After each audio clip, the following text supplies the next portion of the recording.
السلام عليكم ورحمة الله وبركاته. بسم الله الرحمن الرحيم. الحمد لله حمدا يوافي نعمه ويكافئ مزيده. يا ربنا لك الحمد كما ينبغي لجلالك وعظيم سلطانك. سبحانك لا نحصي ثناء عليك أنت كما أثنيت على نفسك فلك الحمد حتى ترضى. وأشهد أن لا إله إلا الله وحده لا شريك له وأشهد أن سيدنا محمدا عبده ورسوله.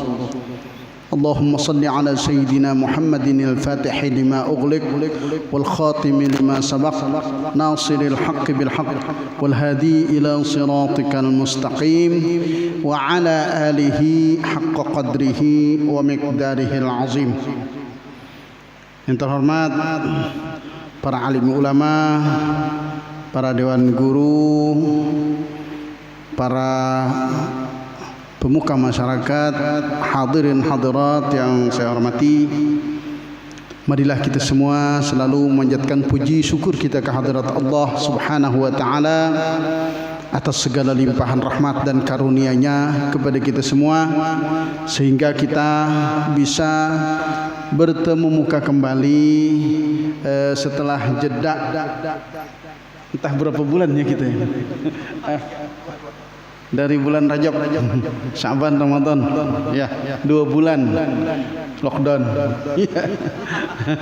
Alhamdulillah, ya sekarang bisa dimulai walaupun juga dengan keadaan yang seperti ini. Terus terang kita seperti disebutkan oleh Ustadz Muhammad tadi dadakan dan tapi alhamdulillah ya bapak-bapak bisa hadir di sini walaupun kita sebutkan tadi hari ini tidak ada konsumsi. Jadi kalau kelaparan masing-masing aja makan nasi. Ya. Makanya apa? Mungkin majelis kita juga tidak panjang ya. Kalau kepanjangan ngomel nanti hilang ikhlasnya. Kenapa? Bebenturan dengan lapar perut. Salawat dan salam kita haturkan ke junjungan kita Nabi besar Muhammad sallallahu alaihi wasallam, kepada para sahabat, kerabat dan tabi'in serta orang-orang yang mengikut mereka sampai di akhir zaman. Kita akan lanjutkan pembelajaran kita Hikam Ibnu Athaillah As-Sakandari rahimahullahu taala, yang mana pembelajaran kita ini memang sudah dimulai oleh abuya kita rahimahullahu taala dan kita sayang untuk memberhentikannya di tengah jalan. Jadi walaupun kita mengaku bahwa kita tidak kelasnya untuk betul-betul mengajarkan kitab hikam ini, karena kadang-kadang ada sebagian daripada hikmah-hikmah itu yang agak rumit ya, dan sebagian ya kelas kita tidak sampai ke sana ya. Kita bisa membicarakannya tapi kelas kita belum sampai gitu kan. Tapi kita mengambil berkah, mudah-mudahan ya nantinya kita dimudahkan oleh Allah Subhanahu wa taala mencapai ke sana ya. Baiklah, kita akan bacakan hikmah yang baru menyambung pembelajaran kita beberapa bulan yang lalu.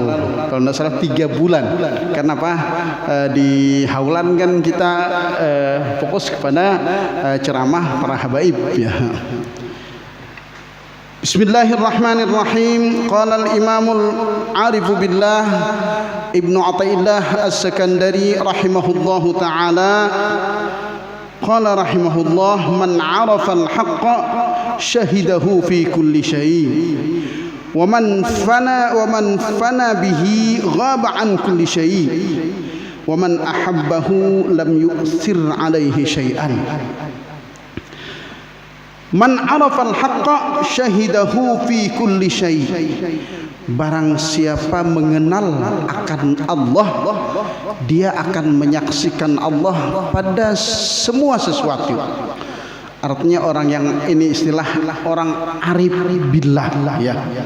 Orang arif billah. Jadi tidak gampang orang yang bergelar dengan arif billah. Ma'arif itu apa? Dari kalimat ma'rifah ya. Mengenal Allah Subhanahu wa taala sebenar-benar makrifahnya. Memang makrifah itu ada dua ya. Makrifah kepada Allah itu ada dua. Yang dimaksud yang di sini adalah makrifah yang tinggi, yang khusus ya. Makrifah orang yang sudah menjalani betul-betul perjalanan dan sampai ke tujuan, makrifah kepada Allah Subhanahu wa taala. Ini yang dimaksud di dalam kalimat makrifah di kalangan ahli tasawuf.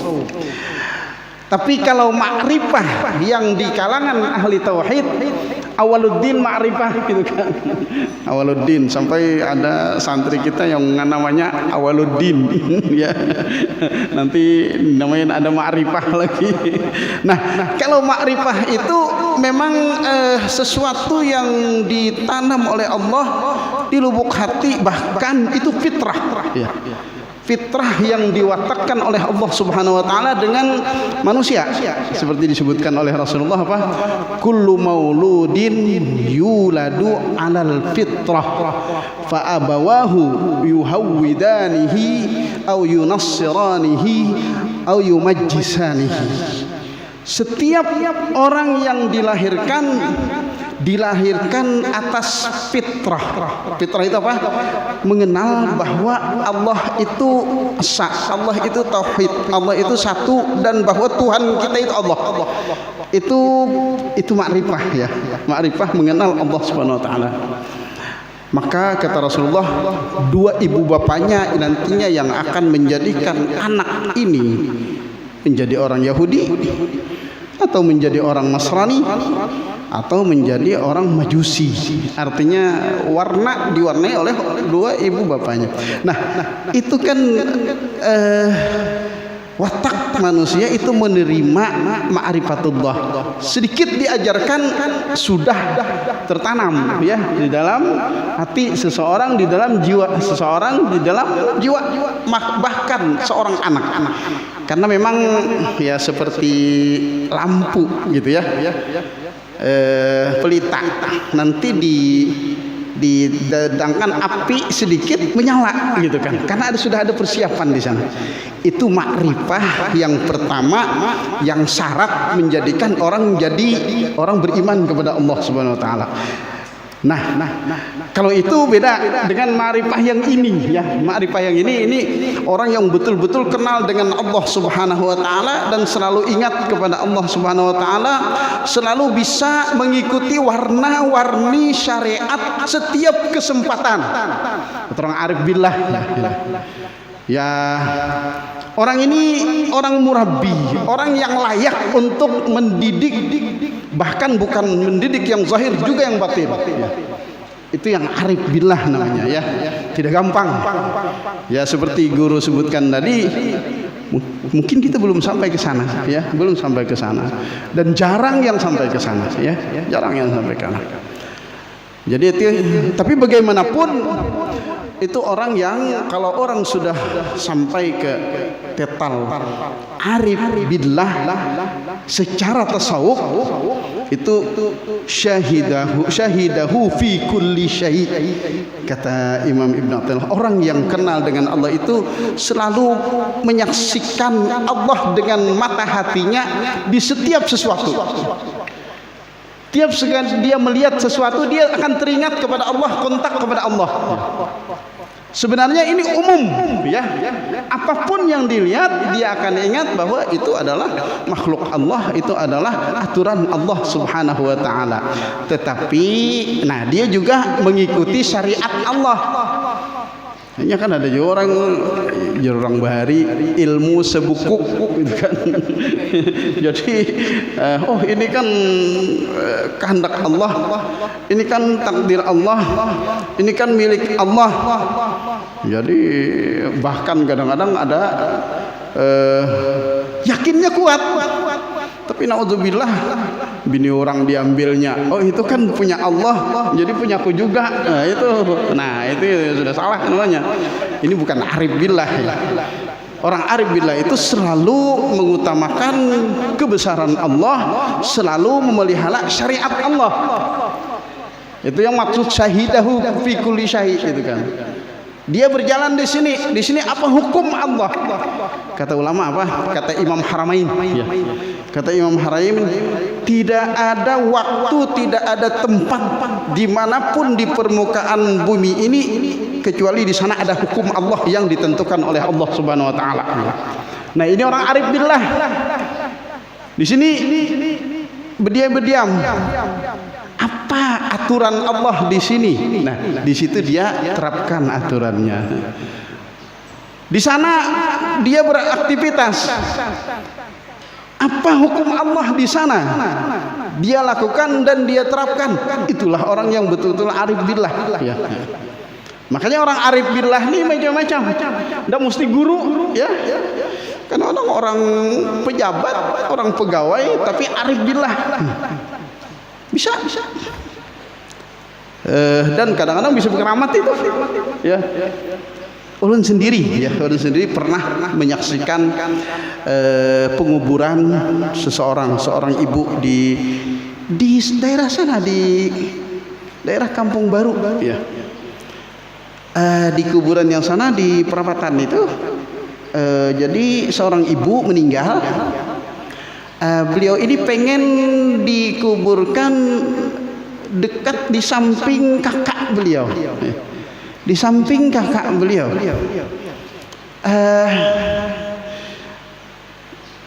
Wasiatnya seperti itu, tidak lama meninggal. Tapi setelah datang ke sana mau digali, tidak ada lagi tempat, sudah penuh kan di sana.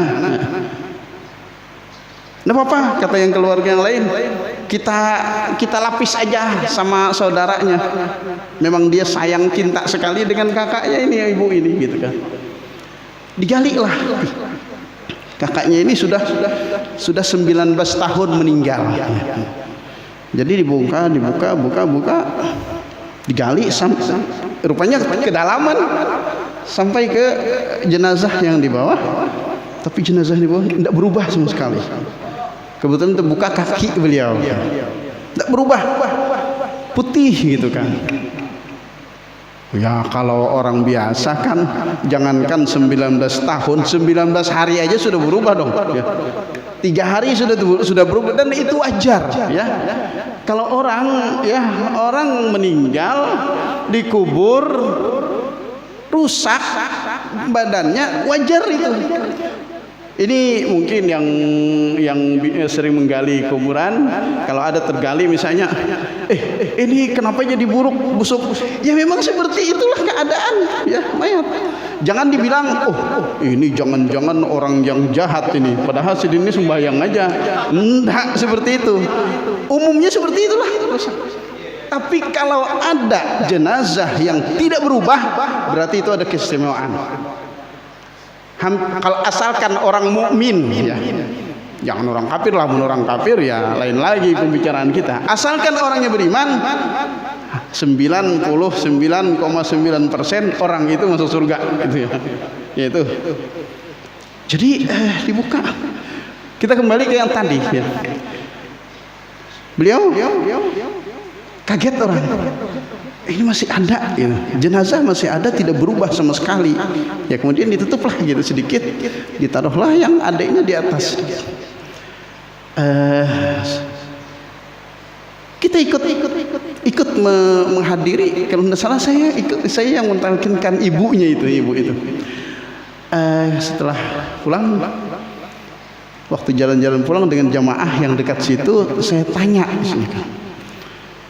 Ini pasti ada kelebihan itu bapak itu, pasti gitu ya, pasti. Saya tanya, bapak itu apa sih kerjaan beliau waktu beliau hidup? Kata beliau, Pak, kata yang keluarganya, Pak, jadi PNS. PNS jadi pegawai, lama jadi bendaharawan di Pemkot gitu. Cuma kata mereka, beliau ini tidak pernah neko-neko, dikasih mau ngambil ya, diajak lu berubah sedikit lah angkanya, nggak mau, pokoknya apa adanya, selalu apa adanya.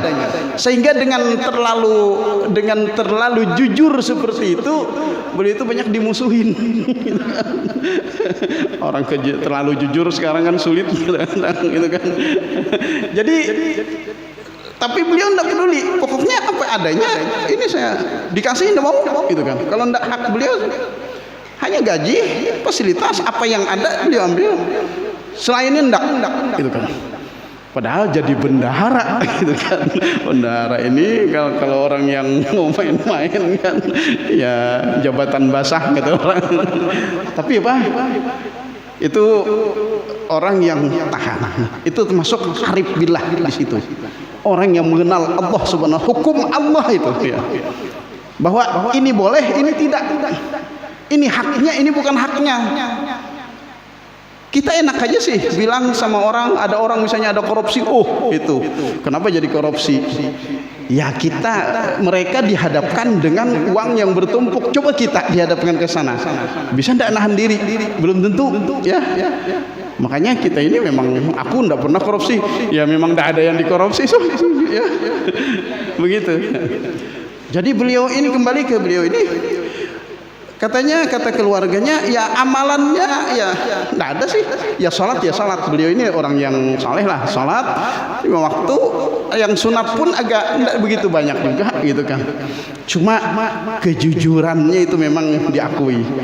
Kemudian pernah pindah lagi ke PLN, kepala PLN beliau pernah sempat, ya begitu juga gitu kan, tidak pernah apa-apa gitu kan.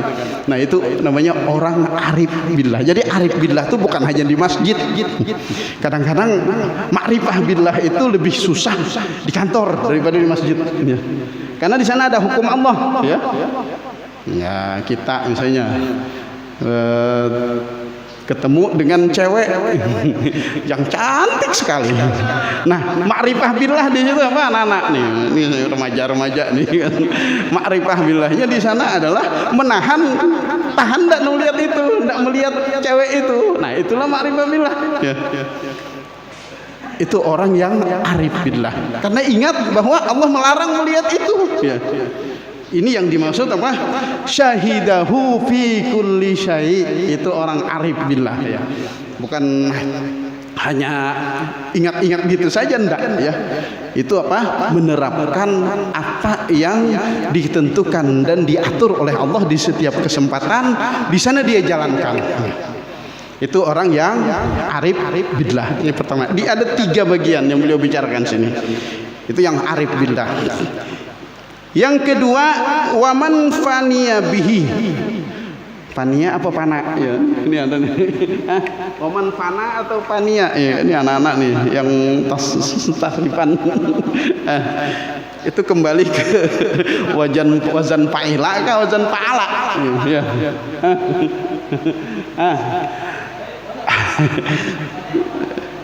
Fana, tapi di sini ditulis ada ya-nya.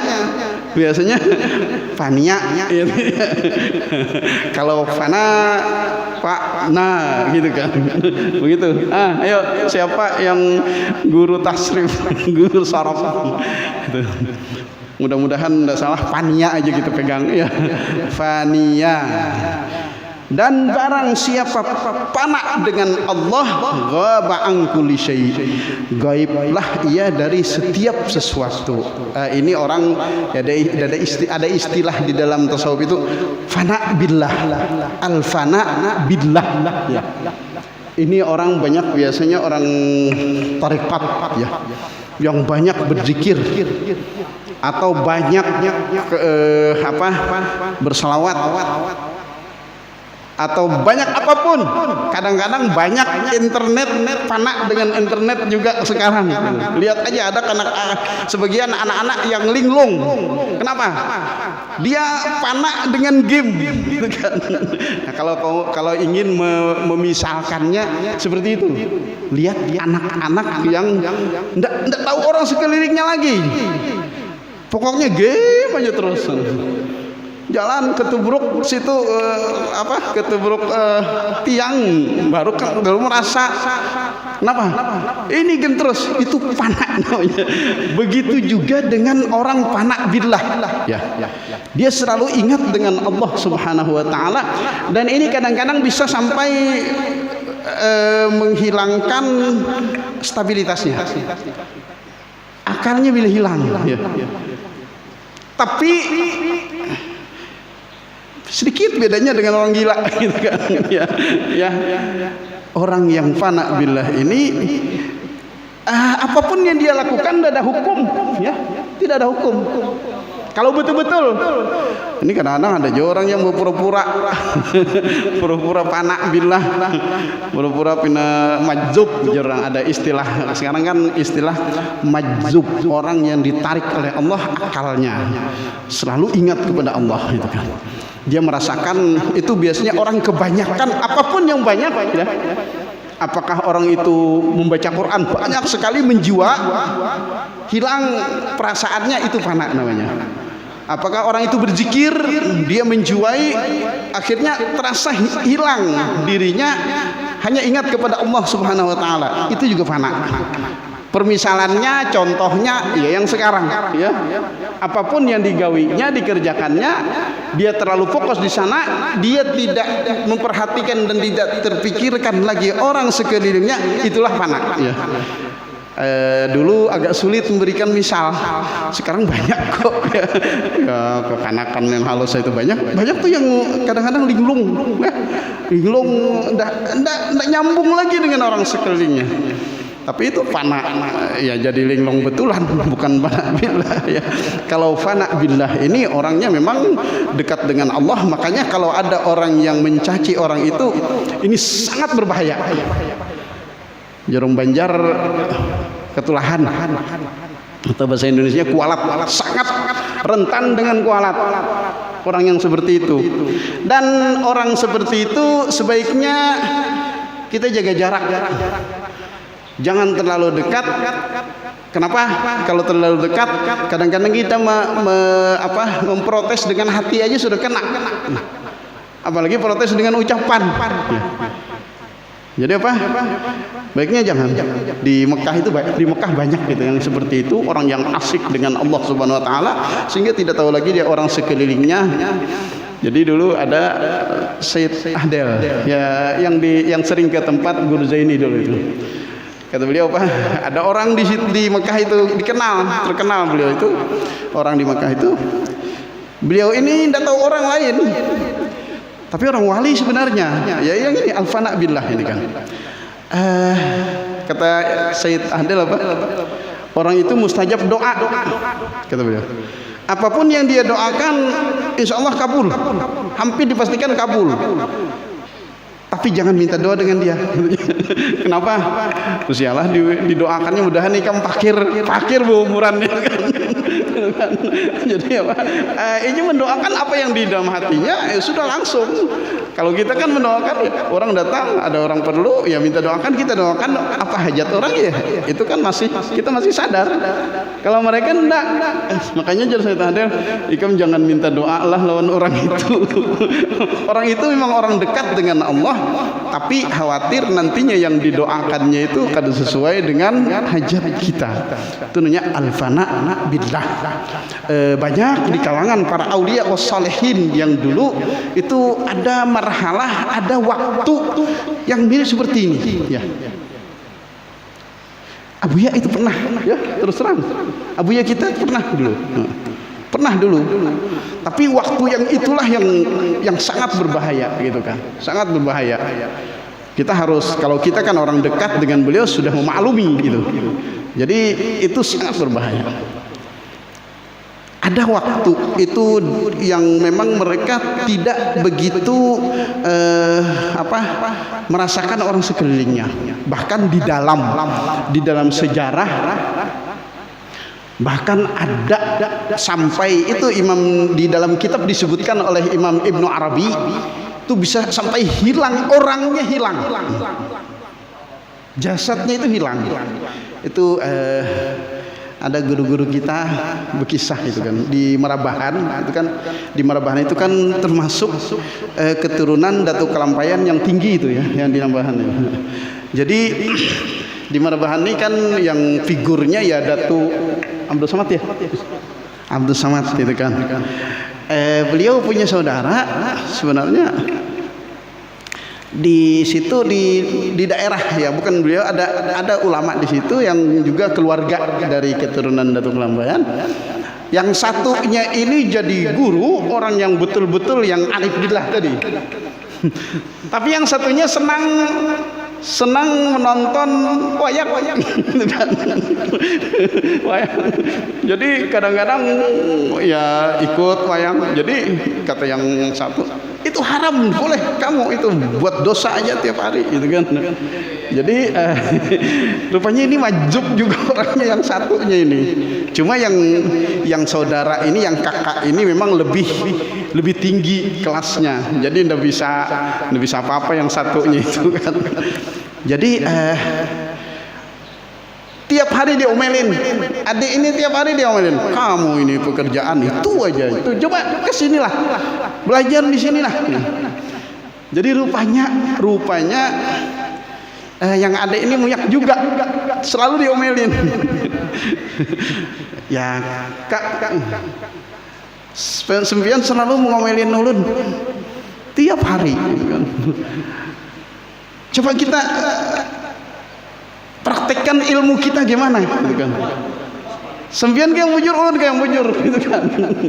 Gitu kan. Gitu.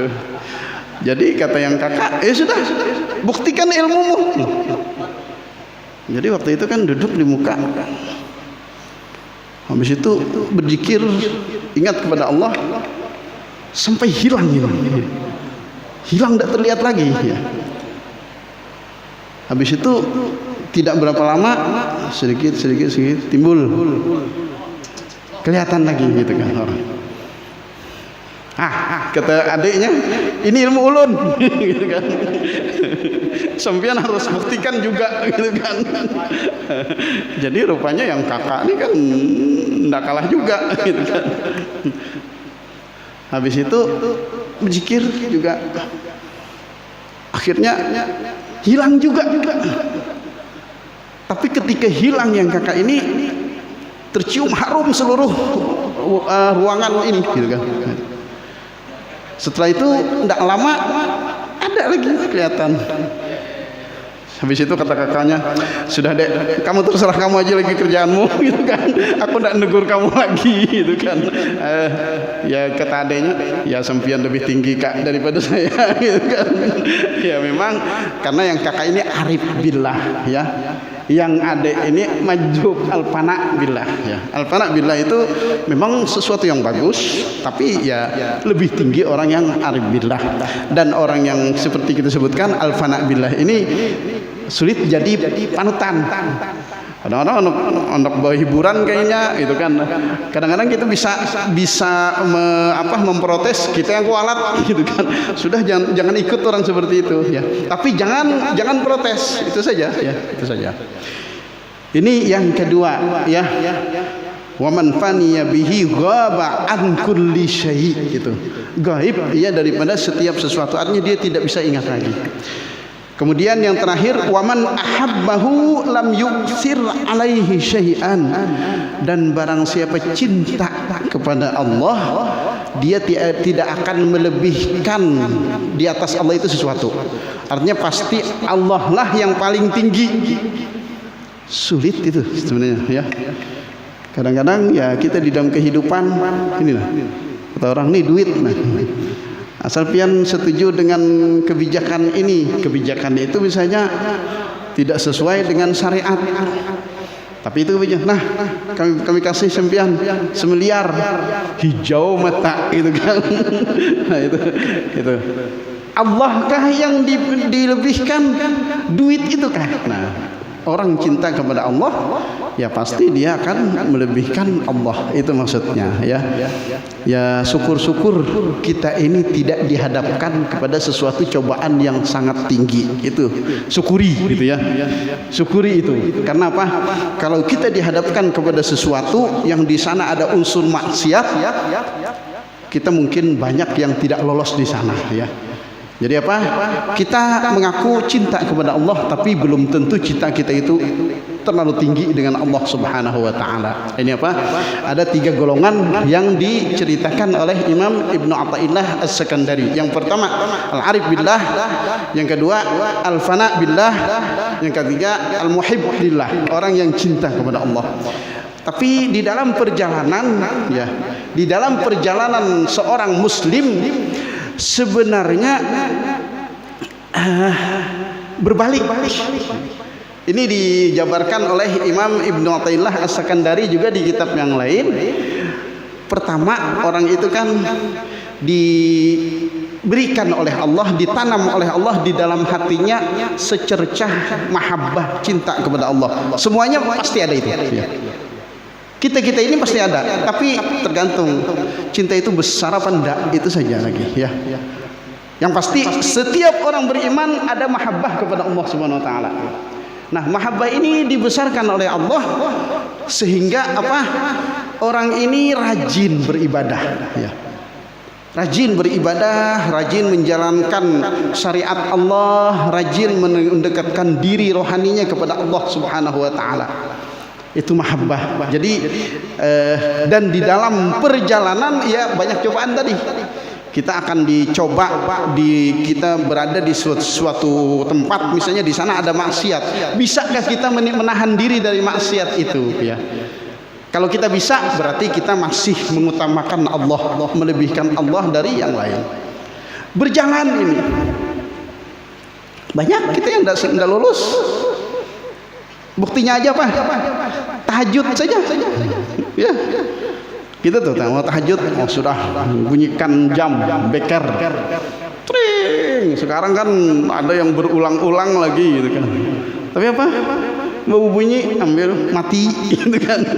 Tidur lagi. Nah, itu kan berarti apa? Belum lebih mengutamakan tidur daripada Allah, itu kan. Contoh yang dekat aja lah. Ya. Kita misalnya ya melaksanakan ibadah, melaksanakan banyak kan suruhan Allah, sunnah yang semestinya kita laksanakan. Malas, berarti kita lebih menyayangi kemalasan kita itu daripada Allah Subhanahu wa taala. Di sini perjuangan ya, di sini perjuangan. Ya yang biasa-biasa aja dulu lah ya.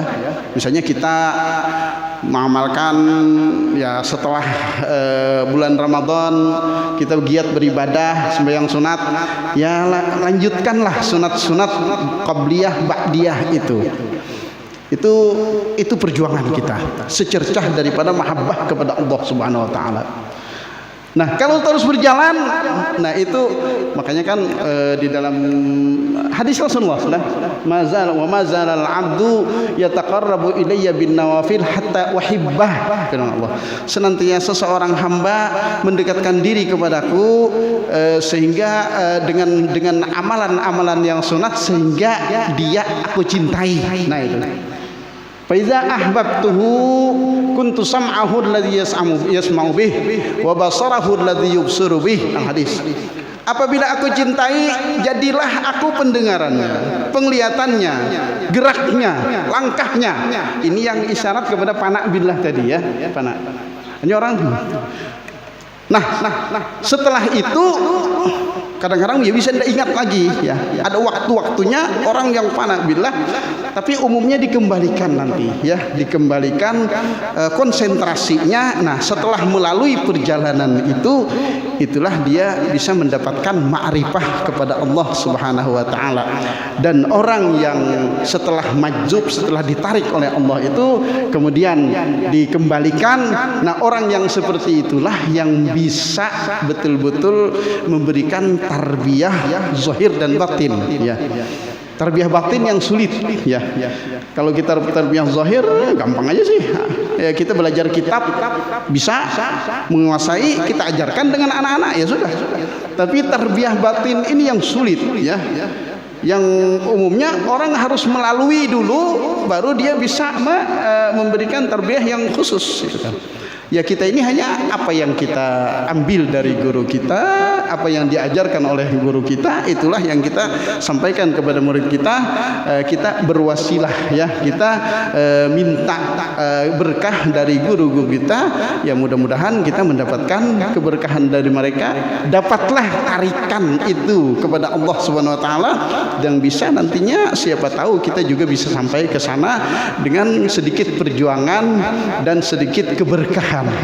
Ya, kita ini itu itu keistimewaan orang-orang yang berpaham NU, ya, orang tua, kaum tua istilahnya kan. Mereka itu kan selalu bertawasul dengan guru-guru mereka dan juga dengan Rasulullah SAW. Dengan berkah tarikan guru itulah kita bisa menyampaikan kepada Allah Subhanahu wa taala. Karena kalau kita sendiri tidak sanggup, ya, kita sendiri tidak sanggup untuk itu, karena memang kelas kita, mujahadah kita, perjuangan kita tidak seperti orang yang dulu, ya. Ya, ini apa? Intinya di sini di dalam perjalanan marhalah kita mendekat kepada Allah Subhanahu wa taala itu ada marhalah mahabbah, cinta kepada Allah, ada secercah cinta. Cinta itu akan bertambah diiringi dengan banyak ibadah, banyak wirid, itu harus ada itu. Perjuangan itu diteruskan, nantinya bisa ada waktunya Allah menghilangkan perasaan kita selalu ingat dengan Allah Subhanahu wa taala, itu yang fana billah. Nah, kemudian setelah itu dikembalikan, kalau Allah ingin mengembalikan dikembalikan, kalau enggak tidak sedikit orang yang meninggal di waktu itu, ya. Dan bahkan banyak orang yang meninggal waktu awal perjalanan. Tapi walaupun siapapun yang meninggal itu sudah bagus, ya, sudah bagus. Waktu berjalan, waktu beribadah, meninggal, ya sudah di dalam perjuangan itu kan, itu mujahadah namanya, itu mujahadah. Makanya apa? Mujahadah kita adalah upayakan amalan-amalan yang ada itu diteruskan, jangan berhenti, ya, jangan sampailah di bulan Ramadan ini rajin sekali baca Qur'annya, setelah Ramadan habis tamat, gitu kan. Nggak ada lagi, nggak ada kabar lagi, gitu. Nah, itu kan sholatnya rajin sekali, apalagi kalau tarawih nggak pernah gaib, misalnya nggak pernah absen, witirnya segala, karena itu rangkaian dari tarawih. Setelah Ramadan hilang ke witir-witirnya, nah, itu kan lain berarti. Nah, ini mujahadah, ya, mujahadah yang perlu kita lakukan. Nah, nantinya Allah yang ngasih. Kalau al-fana billah itu pemberian Allah, apalagi makrifah dengan Allah itu pemberian yang di atas lagi. Tapi awalnya harus melangkah. Makanya kan dalam Al-Quran, walladzina jahadu fina lanahdiyannahum subulana. Dan orang yang berjihad pada kami, berjihad pada Allah itu mujahadah nafsu tadi, ya. Kita bersungguh-sungguh, kita berjuang di dalam mendekatkan diri kepada Allah. Jadi kita dulu melangkah. Jangan nunggu terus, nggak bisa, ya. Allah ingin melihat apa sih perjuangan kita, apa sih kerja kita. Nah, di sanalah nantinya Allah akan memberi. Jadi apa? Makanya kata seperti disebutkan oleh Guru Muhammadun tadi, salah juga kalau orang beribadah ingin dapat karamat. Karamat itu pemberian Allah, termasuk karamat fana billah itu sebenarnya, ya. Kita tidak boleh meminta itu. Kita hanya tugas kita berjalan, apa aturan Allah dijalankan, apa hukum Allah diikuti, apa suruhan Allah kita laksanakan. Nanti Allah yang ngasih, ya, nanti Allah yang ngasih. Di dalam perjalanan seperti itu, ada yang orangnya sampai habis umurnya di dalam perjuangan perjalanan yang pertama, estafet pertama. Ada yang meninggal di estafet kedua, ada yang sampai dekat kepada Allah menjadi orang yang arif billah, orang yang ma'rifah dengan Allah Subhanahu wa taala. Mudah-mudahan ini bisa menggugah hati kita untuk selalu istiqamah dengan amalan-amalan yang telah diberikan oleh guru-guru kita, dan mudah-mudahan kita bisa selalu mengikuti aturan-aturan Allah di dalam setiap aspek kehidupan kita. Mudah-mudahan kita mendapat keberkahan daripada hikmah yang dikumpul oleh Imam Ibnu Athaillah As-Sakandari ini. Mudah-mudahan bisa diamalkan di dalam kehidupan sehari-hari. Amin ya rabbal alamin.